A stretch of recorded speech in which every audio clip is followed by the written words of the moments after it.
Hello, everyone, and welcome to the afternoon sessions of the Luso American Education Foundation Conference.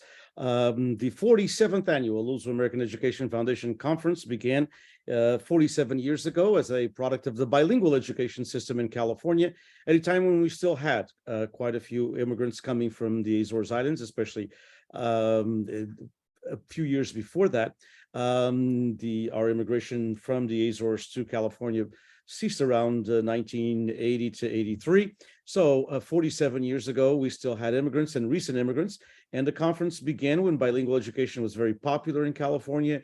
And the need, especially to train more than teachers, it was to train teaching assistants at the elementary and high schools that spoke Portuguese, that could be aides in classes where we were getting immigrant children and immigrant young adults into our public school system. Of course, about half a dozen years after that, bilingual education took a turn and became unpopular in California.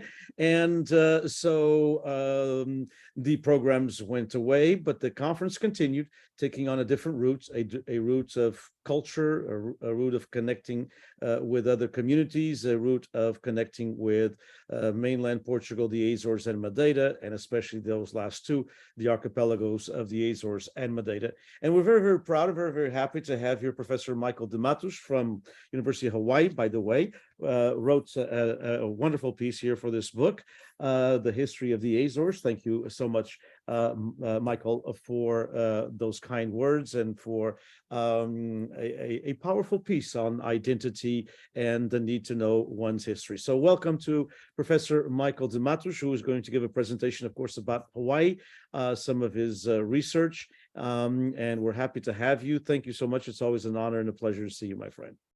Thank you, Denise. It's so good to see you. Obrigado and aloha. And it's wonderful to be here. I want to thank, obviously, all of the people and the stakeholders who have been invested in this for all of those years, but also the Portuguese Beyond Borders Institute and Fresno State and other affiliated organizations, Bruma Publications, because it takes all of us to continue to lift culture and to lift identity. So mahalo to everyone. Thank you. So, share. Yeah, please go. You have a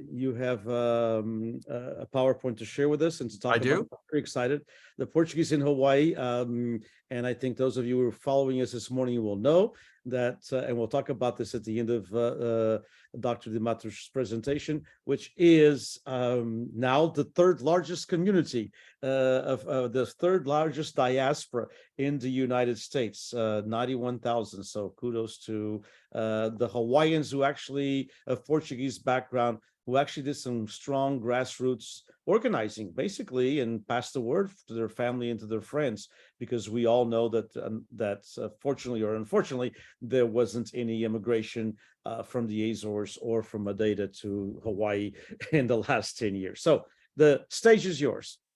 Thank you. Thank you. All right. Well, it's a pleasure to be here. Today, what I wanted to talk about was the Portuguese experience in Hawaii, but particularly in the year 1930. And there's a reason for that. There was an important book that was published by Joaquim Francisco Freitas, who was concerned that the Portuguese of Hawaii, having originally immigrated to the islands, well, there were whaling ships that had passed through the islands a generation before, but mass immigration started in 1878, and by 1930. Joaquim Freitas was concerned that the Portuguese were two things: one, losing contact with their Portuguese culture, and two, failing to be recognized by stakeholders in the Portuguese, in the Hawaiian territory for their contributions that they made. And he took it as his own passion project to publish a volume that extolled the virtues of the Portuguese. And he had several ideas in mind in this effort. So, but before we go there, I just wanted to introduce myself. My name is Michael DeMattos. This is my family. That's my wife, Fran, and my daughter, Chrislyn. They both, one works at Kamehameha Schools and the other works at the University of Hawaii. That's the very modest house that I grew up in on the Leeward Coast. My mom and dad. My father's family was from the Azores, from Madeira, but also from Cape Verde. and on my mom's side of the family from Madeira and the Azores. And then this is my grandmother. Her father was from Cape Verde and her mother was from the Azores. And then that's my great grandfather. That is in fact Joaquim Francisco Freitas, who published the volume. By the way, I would have researched this volume, whether he was my great grandfather or not, because it's one of those artifacts that you have to look at closely because there's so few that were published in that era. And so it became an important document. So it's in their honor that I'm presenting today. So Portuguese Hawaiian Memories was a volume published in 1930 by Joaquim Francisco Freitas.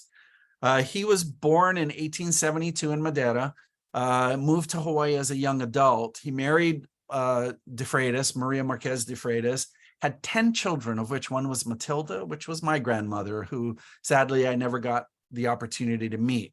He was an entrepreneur. He was a carpenter, contractor, businessman, and he published Portuguese Hawaiian Memories in 1930.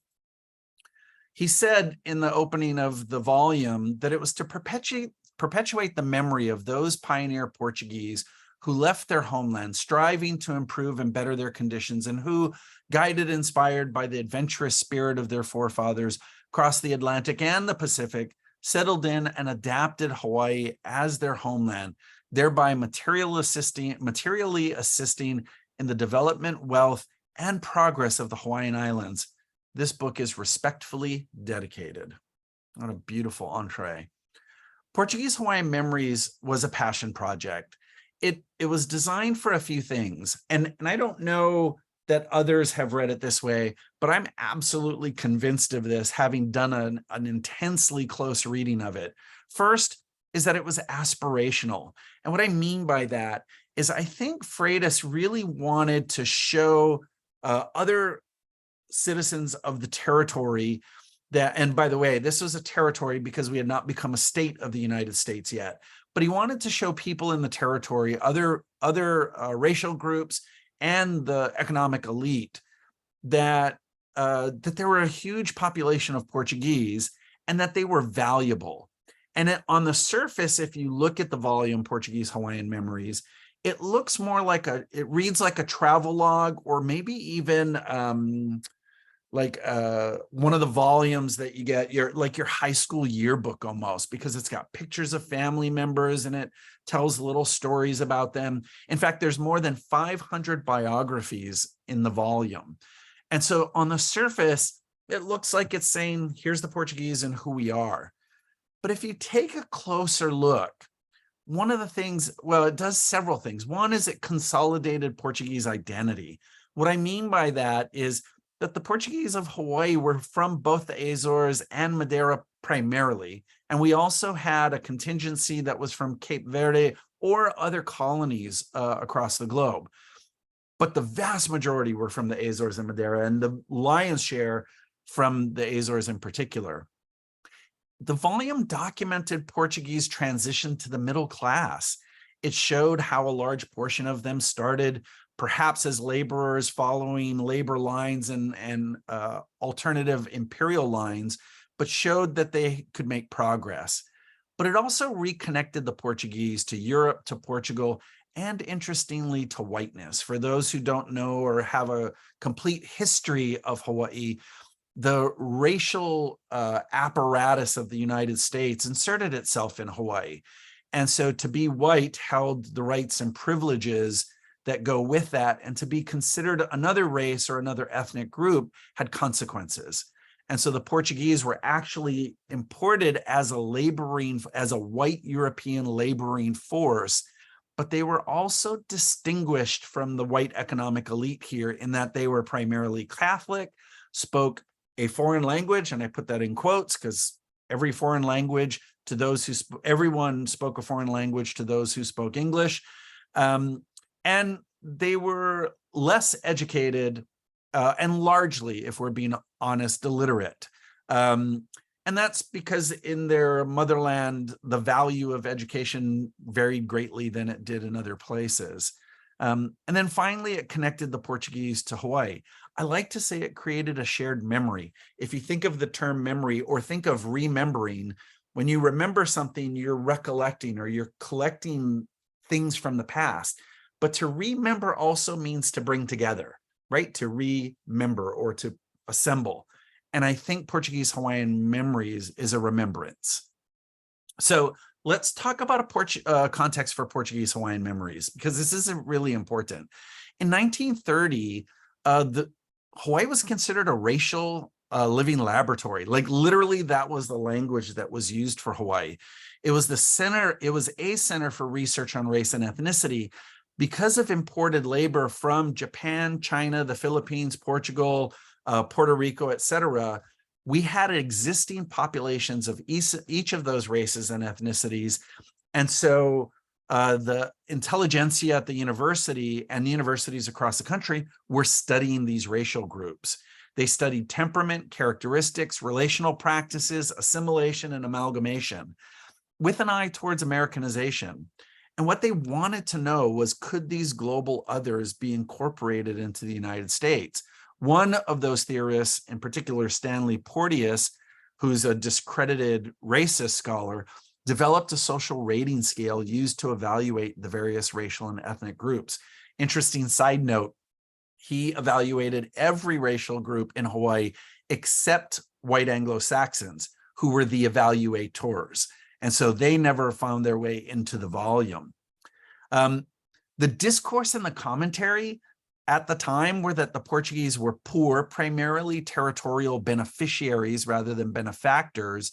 They were illiterate laborers, the butt of jokes, inferior whites, had a tendency to outmarry down in social class, and they were considered sometimes white, never haole, and always local. Let me be clear with a definition here. Haole is a native Hawaiian term that Kanaka Maoli used that literally means foreigner, but it was associated with the white economic elite who were descendants of missionaries.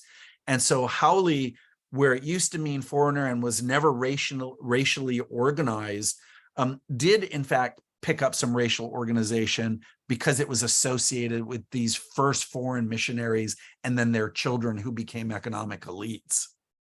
Stanley Porteous wrote in 1926 that the Portuguese are thrifty and saving to the last degree, careful and neat as regards their houses, with interests generally directed towards mechanical and agricultural pursuits and transportation. His long way of saying that they worked on plantations and as mechanics. He said they tended to be volatile, impulsive, quick-tempered, rather obtrusive, suggestible, and poorly inhibited. But in the end, his evaluation was that they were redeemable because they were sober, hardworking, and respectable.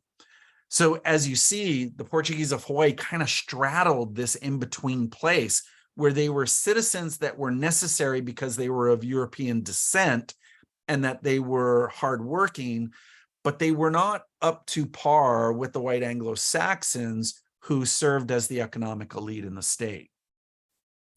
So understand that that's the backdrop.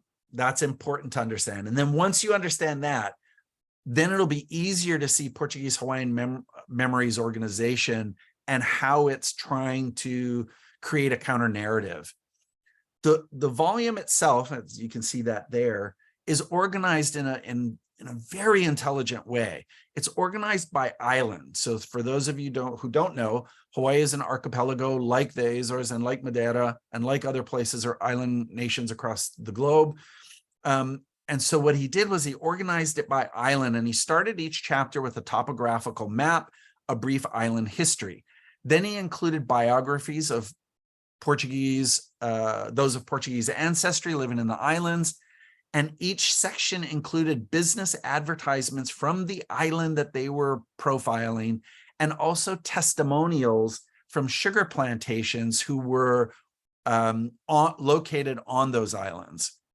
And what that did was it offered the opportunity for the Portuguese to locate themselves throughout the volume. So if I was raised on the Big Island, or what we call Mokuke'ave now, or Hawaii Island, when I open up that volume, there's a chance that I may see my family, or if my family decided not to have a position in the biography, I may see my relatives, my neighbors, or my friends. but I'd also see the businesses that I visited, the drugstore, the fabric store, or the plantation. And I would also hear people talking about me. I would hear plantation owners or managers saying how wonderful the Portuguese were as a people and how hardworking they were. And when I read that, I could be confident that they were speaking about me because it was found in this volume. And so the volume is really organized in a way that allows Portuguese living in Hawaii at the time, who were citizens of the territory, to say, this is my home. And that's important to understand here. PHM, or Portuguese Hawaiian Memories, is an ambitious volume that works to create a shared memory of Europe, the Portuguese Empire, and Hawaii, and to push back against commonly held stereotypes and to serve as an aspirational tool to inspire the Portuguese of Hawaii. By the way, that's you'll notice I've tried to keep everything in kind of black and white, and I found photos of the Azores and of course Madeira, and so that was the fun part of building these slides. So the first thing that he did was he connected the Portuguese of Hawaii to Europe and to Portugal, and he did this through two primary articles called Europe and the Portuguese Colonies. The Europe article was 10,000 words, and it showed Greece as the center or the hub or the beginning, the genesis of Western thought, and then led from Greece to the Roman Empire, and then finally to the Portuguese Empire, and then to the settlement of the Azores and Madeira. In doing that, he drew this hereditary line. It's actually really smart the way he did this, by covering Greece and Rome as empires, and then looking at the Portuguese Empire. What he did was he identified a successor, and so he created a line. The reason why that matters is if in Hawaii, Portuguese were considered second-class citizens, but he could link it, in fact, to the seat of the intelligentsia and cognoscente, the philosophical center of Europe, it was a harder debate to make to say that they were second-class citizens. And so this became really imperative. And it's not huge. 10,000 words is not large, but the way he organized it was intelligent. He really was positioning the Portuguese as the inheritors of Western philosophy and thought. And in doing that, he directly challenged Portuguese inferiority. In the colonies, he explored Portuguese empire through its holdings. He talked about the positions of those from Madeira and the Azores as agents of empire, maybe less active and less voluntary as in other places, but active nonetheless. He also explored white bodies settling Black lands, creating a distinction between the two, although he did not mention slavery, the Atlantic slave trade, or anything of the like. Now, you must be wondering, well, like, why, Mike? Why bring up the settlement of white bodies settling Black lands? Well, that's a language that the U.S. could understand. Remember that 60 years earlier, slavery came to an end, and Jim Crow was still active in the South, and there was still a racial hierarchy. There's a great book by a guy named Noel Ignatieff, who talks about when the Irish became white, and he basically argues that the Irish became white in opposition to Blacks, and that aligned them with a white racial hierarchy. I don't think the Portuguese in Hawaii were trying to do that serious an alignment, but they were trying to show that as part of empire, they were settling across the globe, much like America was and much like Europe was. And so in those articles, you'll find, for instance, information like the capital is Boloma of Guinea, and the population of the province is estimated at 7,000 whites and 800,000 Negroes of various tribes. The Mandingas are semi-civilized, while the Papes are still in their savage state. So in this way, he's also positioning the Portuguese, again, as a highly civilized society that was bringing civilization to these spaces. I do not think he was using these articles to demonstrate like an oppressive factor of nowhere, again, and maybe, by the way, complicitly avoiding slavery and erasure, potential cultural erasure, and we'll have to guess on that. But in each case, what he was talking about was this mixture. Interestingly, the Portuguese are known for actually mixing in the cultures that they find themselves in, culturally and in practices. So that's fascinating if you read the work of Malin Newitt and others. So also included in the volume are Portuguese biographies. I love this picture. I'm going to talk about it later. Actually, I'll just talk about it now. But this is a Portuguese family posing in their car outside of their home. Nothing says progress in 1930 like a car, because they were much rarer then, and it showed that you had the economic capacity to fully participate in a consumer culture beyond your living space, that you were engaged in the purchase of luxury, and a car was absolutely a luxury in 1930. So this is quite a statement. And there were many biographies where, not a ton, but there were enough where families posed in front of their car. They were often in front of their house, and on occasion were in studio, which was even a stronger sign of affluence. The Portuguese biographies followed a fairly predictable pattern. It included their Portuguese origins, the family genealogy, the vocation or business ownership, land ownership, their Hawaiian home community, and any charitable organization and affiliation. Now, it's important to know that there's over 500 biographies in here. One of the ways that we learn something is through repetition.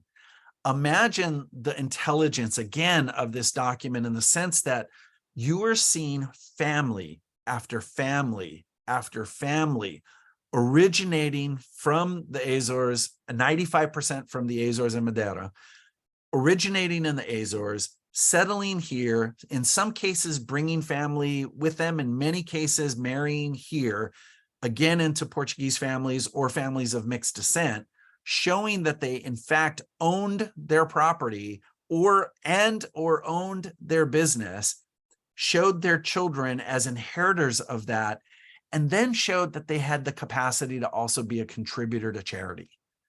It was a powerful statement that, you know, in a volume, I think the volume only has a couple hundred pages, but there's 500 biographies. So it is a powerful statement saying, here we are, and here's what we look like, and here's how we've made ourselves present in this place. The Portuguese biographies inscribed success and mobility. They really did. They connected the Portuguese to the motherland, I should say to the motherland, not the motherland. Again, it included both matrilineal and patrilineal lines, which is really interesting and valuable. And 60% of the biographies included photographs or of family or of the patriarch. 16 of the 500 biographies were woman-headed households, and of those, all were widows except for one. I lovingly refer to her as the wild woman of the biography, and that's Margarita Pacheco Marquez. Beautifully noted here. But also in this biography noted that her brother died and was also single when he died, but was a member of the Santo Antonio Society, and so worked the plantations as a businessman. So here, this was Margarita saying, I belong here too. And I think while that may be an exception, it's important for us to pay attention to exceptions. Those exceptions matter. And in many instances, it's those types of exceptions and differences that tell us the most. I absolutely love and appreciate that both patrilineal and matrilineal lines were included. I will say that of the family pictures, the majority were family pictures, but there were absolutely many that included just the patriarch of the family. There was also one that was really interesting. It was a man who was married 3 times, lost 2 of his wives to death, and included all 3 wives and all 3 families that he had started. I thought that was quite a statement too. And that must have cost a pretty penny to take those photos of all 3 families and include all 3 biographies. Here are some examples. Again, I've got the vehicle, the 1915 Model T or Model A or whatever it was. Here's a studio shot that's where everyone is in their Sunday finest. And then here's John Raposo Pimentel, who from Pu'unene with his family outside of his home. Again, lovely. Notice that there's an insert, in all likelihood, either of his mother or of his spouse, that he wanted to make sure that that ancestral line was complete. Again, really touching.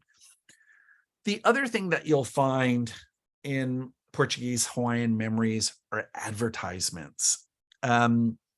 These advertisements are important because in a consumer society, advertisers make things roll, and to some degree, these advertisers surely helped pay for this volume. But it's also interesting that these advertisers made statements. Here's Schumann Motors, who, by the way, later became Schumann Carriage and was a company in Hawaii, I think, until the 1980s or 90s. And they primarily sold luxury vehicles. They were known as a Cadillac salesman here in Hawaii. But it said for 78 years, the Portuguese in Hawaii have meant much in the island's history and progress. About 78 years ago, the Studebaker Corporation was born. It's the oldest of all American transportation companies and has been a tremendous factor in the history and progress of transportation. Studebaker and Erskine's, like the Portuguese, stand for honesty, dependability, and square dealing. So what you've got here is you've got this confluence, you've got this commingling of a national business in the form of Studebaker and Erskine's. You've got a smaller business that's locally organized and owned, and then you've got a people. And so what that does is that positions the Portuguese as an asset or a value to not only to other Portuguese, but to the territory at the time, and frankly, to the country. And that partnership or that connective tissue is important. It's clearly one of the things that Freitas is looking for in this document. And also note that while the advertiser is talking about what it means to be Portuguese and what it means to be a company of this repute, he's also giving the location, Beretania at Richard Street. And that's making a statement that here we are, this is our home. But the Portuguese had their own advertisements in here. This is the Sorau family, who is famous for making wine. But in 1930, we were amidst the Prohibition. And so you couldn't sell an alcoholic wine, but you could sell the grapes and you could sell the juice. And in fact, my father told me endless stories of his father making wine at home. And every once in a while, hearing one of those bottles explode if the fermentation had continued too long in bottle. But the Sorau family had a small winery that was located on the hilltops just outside of Hilo, and that their grapes were special grapes. But the thing that is important here that, again, I want to pay close attention to is that these advertisements map the Portuguese to Hawaii. When I hear people talking about the Azores or Madeira, they inevitably talk about land. They talk about their connection to the land. That's incredibly important in Hawaii, where land is not just viewed as a resource. And what I mean by a resource is it's not just worked for the excess product it can deliver to make profit. It was also assumed as a source, and a source of genealogy, a source of the gods, a source of your heritage. And so in many ways, in Hawaiian, we call it a mo'oku au hau. A mo'oku au hau is your ancestry and your connections to beginnings. And in my conversations with folks from the Azores and from Madeira, they talk about that being the homeland, even if it's only in memory or generations away. But they still, when I meet people who go back, they talk about touching soil and immediately feeling home as if they had never left. And that's important because in Hawaii, the land doesn't belong to you, you belong to it. and by positioning yourself on the land, saying that I don't own it, it owns me, I belong to it, you're making a statement that is sympathetic to Hawaiian values, but you're also congruent, I believe, with Portuguese values. And so these Portuguese-owned companies were making statements that we are integral to the consumer, we're integral to capitalism, but we're also integral to this place. And I think that becomes incredibly potent. As an aside, notice that it's alcohol less than half of 1%, but their juice was used to make alcohol. The one exception to this, I believe, if I remember right, was they were allowed to make wine for the church. And so there was a small production of winery that was active in the territory to provide to the Catholic Church. So the Sorrel family. The other thing to note, and this, I don't know how relevant this is to this group, but the distributors of this wine were Theo Davies and Company. And that was one of what we call the Big Five in Hawaii. They were one of the Big Five plantation owners, and they spread out throughout the territory and later the state, and in fact, instead extended into South America, Central and South America. So these were missionary families and their children that started businesses, and frankly, were the largest landowners in the state outside of the monarchy. So, but not only did it map to Hawaii, it also mapped to the United States. So they were business owners, but they were demonstrating that they were no longer wage slaves or field hands. And more importantly, in some instances, they were agents in the westernmost frontier of empire. And they challenged the Anglo-American monopoly on expansionism. There's been a number of books that have written about the Boy Scouts of America and Cub Scouts as an arm of empire. Sometimes we refer to it as a soft apparatus, that we think of churches or organizations like Boy Scouts of America or the Red Cross or charitable organizations being some of the soft apparatuses of empire, as opposed to, you know, a military presence. What's interesting here is stating that a Portuguese-owned business, and they list their president, their vice president, their treasurer, their auditor, all of Portuguese ancestry. They're connecting the Portuguese people of Hawaii to the United States and empire through the Boy Scouts of America. This is not an accident.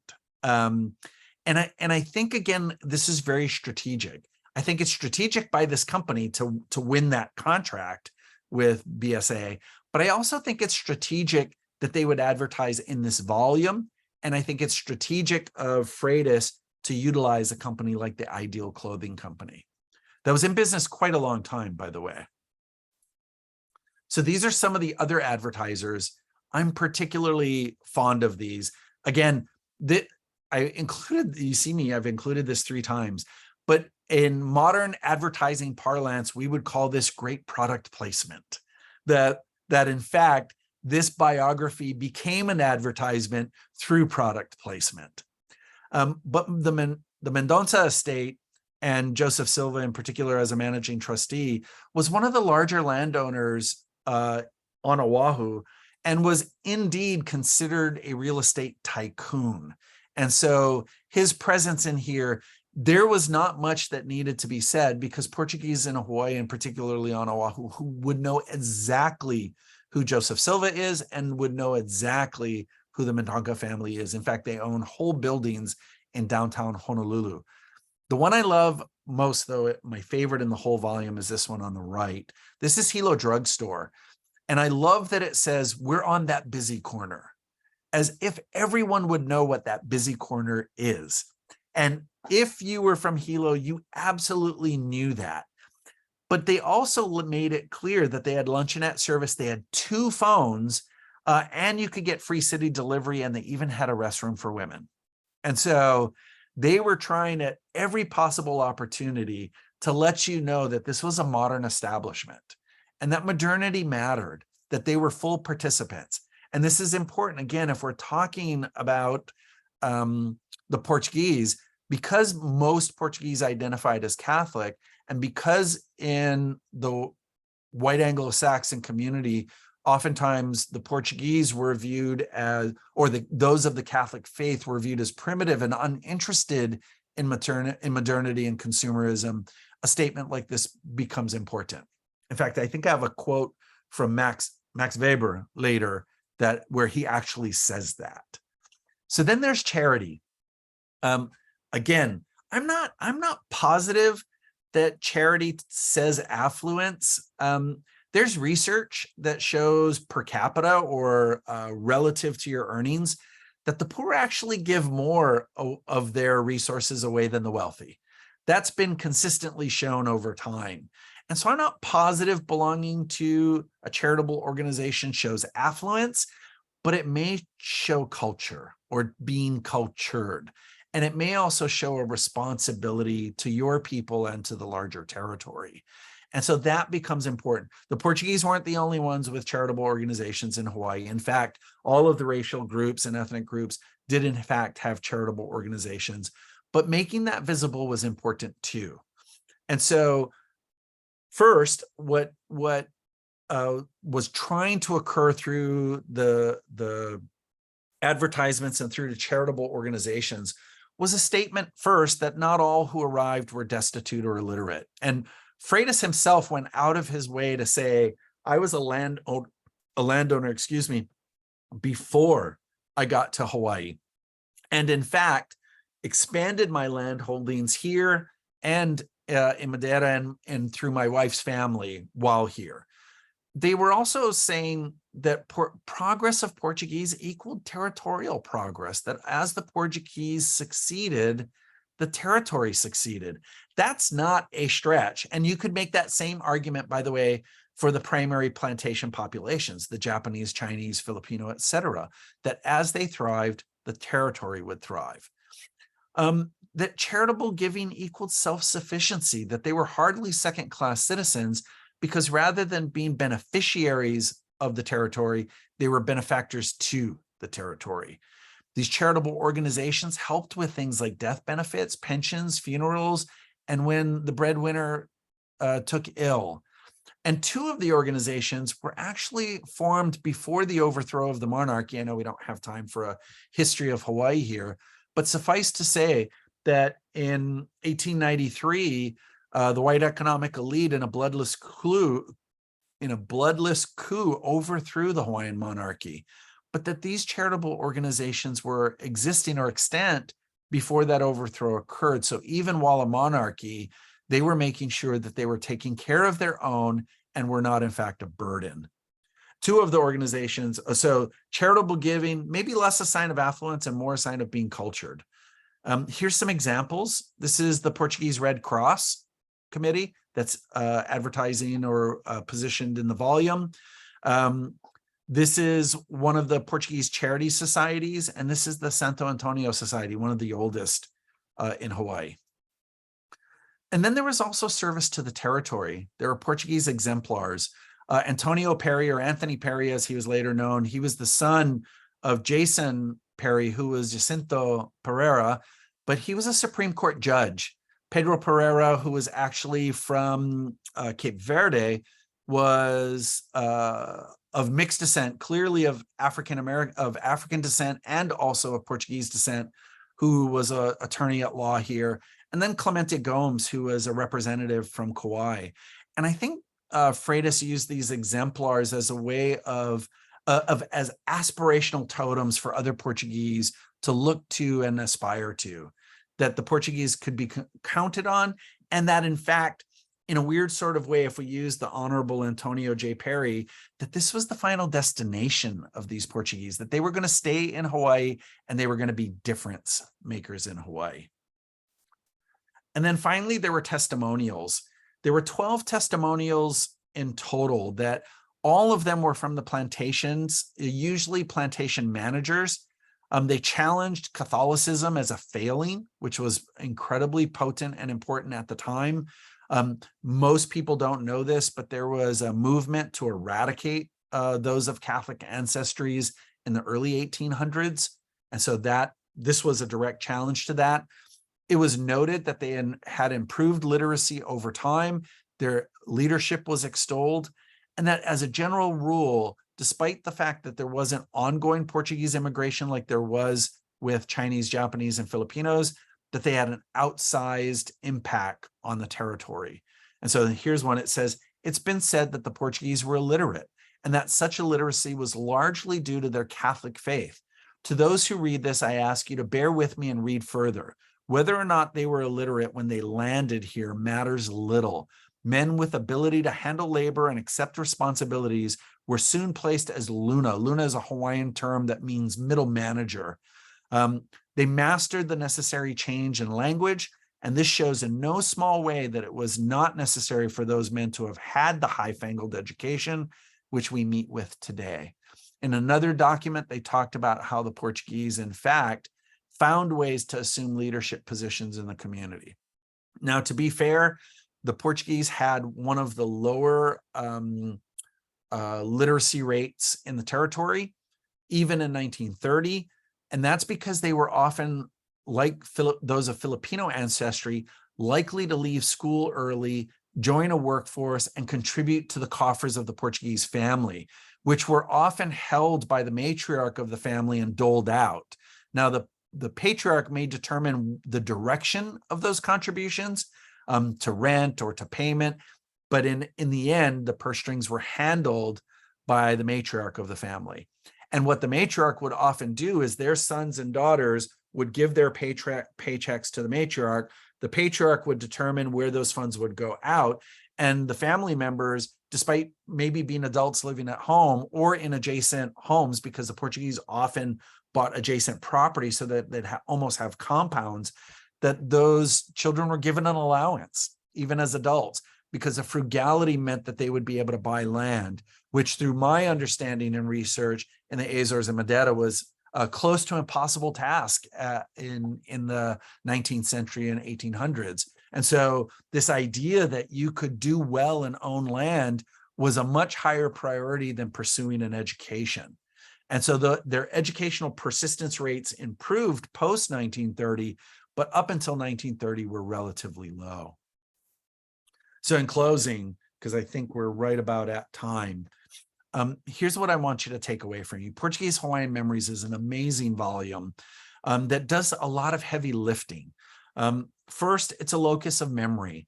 It helped the Portuguese of Hawaii understand themselves as Europeans, understand themselves as Portuguese, but also understand themselves as located in Hawaii, that this was their island home and this is where they were going to stay. And in fact, those that chose to stay here did in fact largely stay.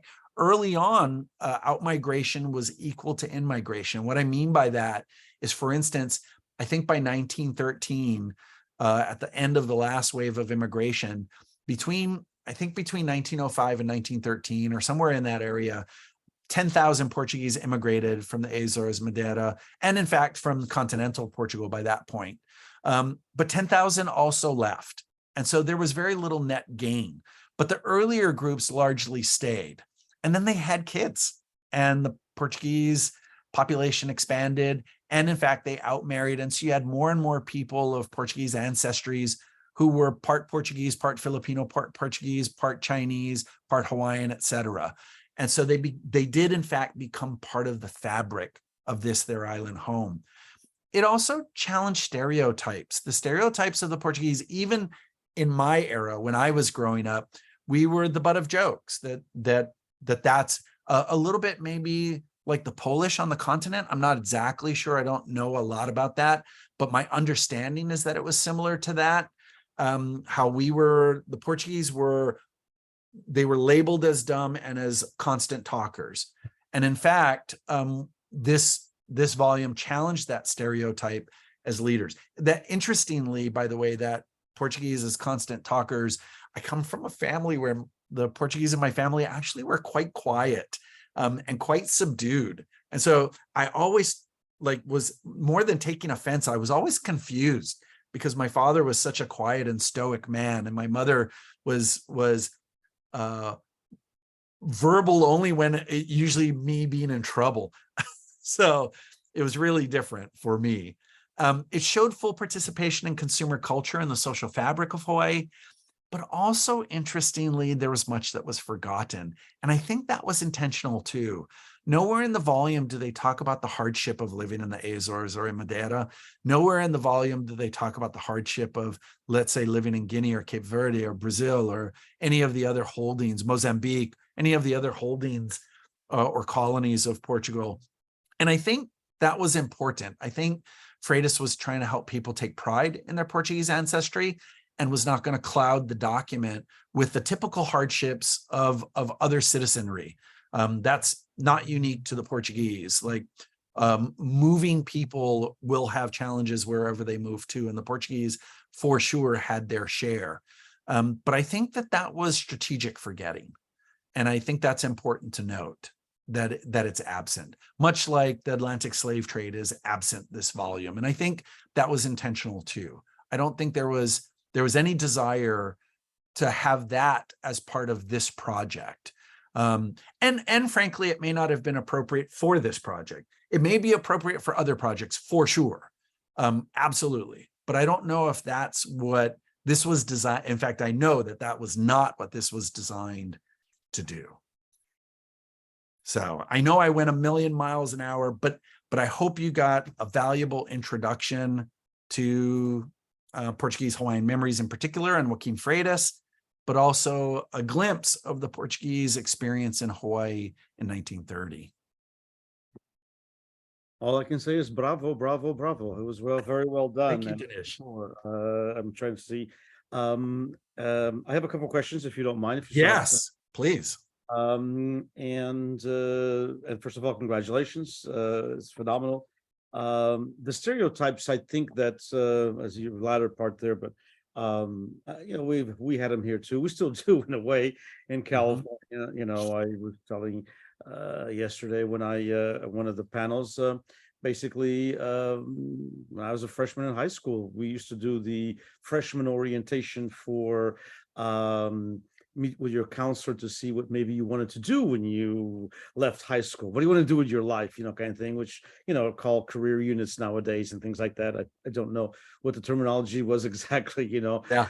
45 or a little bit longer than that years ago. Yeah, more or less that. And so but anyway, I recall at that time I already worked at the dairy with my father. We had only been here not quite about 5 years. Yeah, I was 15 and I came at 10. And so I recall that I told the elderly gentleman at the time, I mean, now I would think he's very young because he was in his 60s, but elderly gentleman at the time. And I told him, you know, I think I'd like to be a teacher. You know, I don't know yet. I don't know what I'm going to do. You know, I'm working with my father, blah, blah, blah. And he turned to me and he said, you know, with all honesty, he turned to me and he said, but you're Portuguese, aren't you? And I said, yes, I am. And he said, and you haven't, how long have you been here now? Of course, I still have an accent, but at that time I had a bigger one. And I said, 5 years. And he said, you should consider being a hay salesman. So, you know, I mean, I don't think he did it, to be honest with you, I don't think he did it out of malice. I just think, maybe, you know, maybe you want to say ignorance or whatever, but I don't think it was. I just think it was, sometimes it's a different product, a different time. There weren't, you know, and he was right, you know. I mean, when I was in high school, there were already a couple of Portuguese, not language, but there was actually at the high school there was a Portuguese language teacher, but there were, you know, maybe a handful, if that, of people in education. You know, when I was in high school, you know, in the 1970s here, you know, so it's you know, it's a product of the times and discrimination. And then it didn't add, of course, we're talking about Hawaii, different place, but you know, in literature, Jack London and John Steinbeck were not very kind to the Portuguese, you know, dirty Portuguese Joe and you know, drunk and whatever, you know. So this added a little bit of fuel to the fire of you know, once you have them in literature, you know, and consider, you know, two of America's greatest writers, or great writers anyway, of the 20th century. So it's a template. Yeah, it did. Indeed. I was fascinated, Michael, with the whole presentation, but I was also fascinated with the 16 women out of the 500. And it may seem a minuscule number, but that's a lot. I would even expect him to include any of the women, you know, because we're talking about, that period of time. You're talking about almost 100 years ago. So that fascinated me, and the story that you told of the one lady in particular, but that fascinated me that he, Joaquin Freitas, took the time to include and felt important to include these 16 women. It's funny that you say that, because and honestly, I was thinking of the agency of the women to insert themselves, but I didn't think of Freitas as a gatekeeper. And you're right, because it's one thing for somebody to want to be in there, and it's another thing for you to choose to include it. If you're the publisher, you make the choices. And so that is quite a statement, that not only were these women who wanted to be in the volume, but that in fact Freitas would say, yes, I think it would be valuable to have you here. And I don't know enough about, the matrilineal and patrilineal lines in Portuguese culture. In the family system that I grew up in, women were fairly powerful, but it was a domestic power for sure. But it was a power nonetheless. And so, like in my own cultural upbringing, I would never think of a Portuguese woman as frail or weak or fragile or any of the, those types of trappings.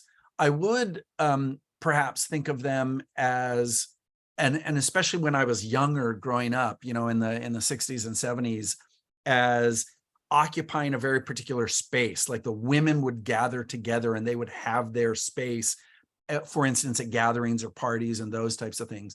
But I saw them all as people of power, and I don't know. Again, you'd be the better resource on that than I would. But not really, no. But I agree. I just think that sometimes they didn't have, of course, the place that we would like them to have in society, but that doesn't mean that they didn't have the power when it came to even decision making within the home. I mean, I saw that with my own grandparents in the Azores, and of course, my grandmother, as people would say, she wore the pants of the family. But she was a very powerful woman. She would never be controlled by any man at any time. And we're talking about she was if she were alive, she would be over 100 years old. And so, but she was a very powerful, way over 100, over 110. So she would be as a very powerful woman, even in her time, even in a time when we were living in a very paternalistic type of a dictatorship, which was Salazar regime. One last question. Okay. Charity and well, first of all, the connection to the land, and I'm glad you brought that up, because sometimes people in the Azores say, "Oh, we love the sea. We love, looking at the sea. We love having a house looking at the sea." That wasn't the case. That wasn't the case even 50 years ago. Okay.